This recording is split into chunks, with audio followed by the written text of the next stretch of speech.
Wagwan, everybody. Welcome to the Dis Affamie History podcast, where we'll be speaking about history and as well family history and how history relates in terms of Caribbean people for the present as well as in the past, and how in the past what that does and brings forth for what we are going through at present, and what we can learn from our history, from our family, and take that moving forward. So I do hope you enjoy the podcast, and if you like it, please ensure to subscribe, like, and review.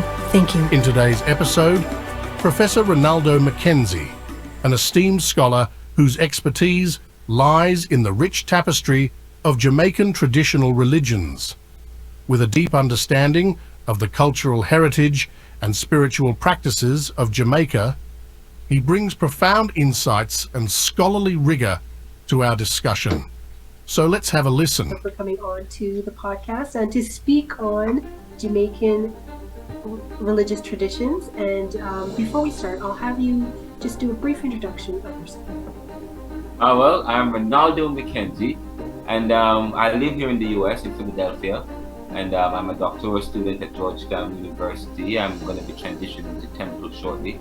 I'm the author of Neoliberalism, Globalization, Income Inequality, Poverty and Resistance, which is an erudite analysis of Jamaica's economic analysis, highly reviewed.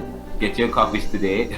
But today is actually the 3 years anniversary of the book, and my company, I'm the president of the Neoliberal Corporation.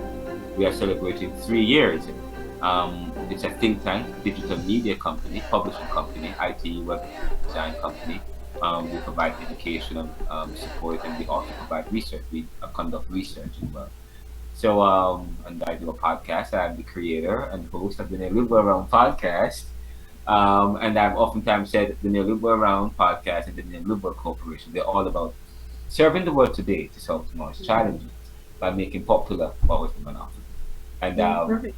and that's a little bit about me. Yeah. Perfect. No, perfect. Thank you so much for that, Ronaldo, because I'll put some of those in the show notes so people can click on those links. So Nice. we'll start. And then basically, I just wanted to ask you, why was it that what was your why to start the research of this topic of the Jamaican religious traditions? I wanted to start the this research because, well, I was teaching a Caribbean theology class. I think it was a year or two ago. And while teaching the class, I asked the students to conduct a research. Well, not really conduct a research, just to talk. I wanted to understand who they were as individuals and where they came from and their training and development. But then I realized that the students were not fully exposed to African traditions. And I began to ask them questions about African traditions, and they didn't know much about African traditions. And then I said, wait, I'm going to change the syllabus. Yes. I said, okay, guys, wow, this is absolutely ridiculous. I said, first of all, you're doing Caribbean theology and you're at a Caribbean institution, and you're telling me you have not been exposed to African Caribbean traditions? And I said, wow, no, we got it. So I decided to adjust the syllabus and started to teach them some more about African traditions, and that's how I started, because then I then asked them a soft question about their attitude towards African traditions. And but Jamaica has always had a negative attitude towards Afro-Caribbean, especially because stemming from our colonial past. And so I believe that theology, spirituality, belief, and faith are important in valuing one's identity. And I believe until we are able to truly value who we are as individuals, then it will continue to affect our development and our growth and our progress as a people. But I say to you, that has always been part of the strategy in terms of Caribbean being an invention, and the fact that as new nations with peoples who are historically marginalized, it was within the interest of the former colonial masters to continue to their advantages. So our education system places value on European traditions, and so when you look at in terms of religiously, we look down on African traditions. Yes, yet we look down on how we speak in terms of Creole. We look down on our color. The darker you are, then the more you are seen as not as you're not as valued.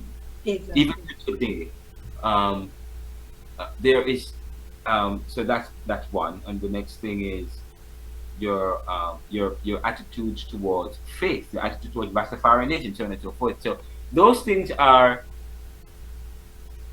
important in terms of valuing our identity and coming together as a people. So I wanted to, but this is the 21st century. Um, Jamaicans are well traveled all over the world.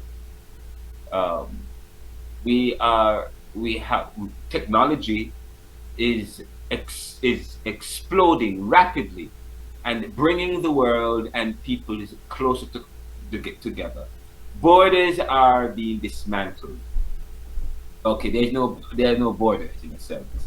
Globalization, fueled by innovation and technology, has created greater exposure.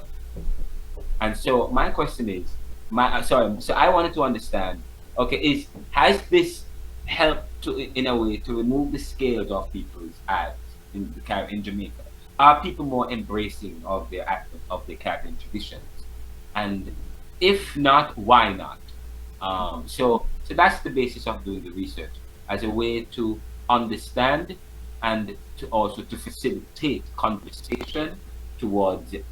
And you have to have conversation in order to recapture and to restore. And just so you know, after I decided that I was going to do this research, I realized that the Jamaican government has an open discussion, has open discussion on legalizing obeah in Jamaica, which was great.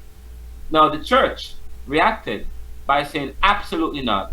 We will not legalize obeah in Jamaica. We are against it. And of course, Jamaica is a Christian country. And of course, and they said that obeah is inherently evil. And of course, I teach a Caribbean theology class and a Caribbean thought class. I've oftentimes said when you study history, that was always the justification for enslaving the Africans. Africans, they don't have religion.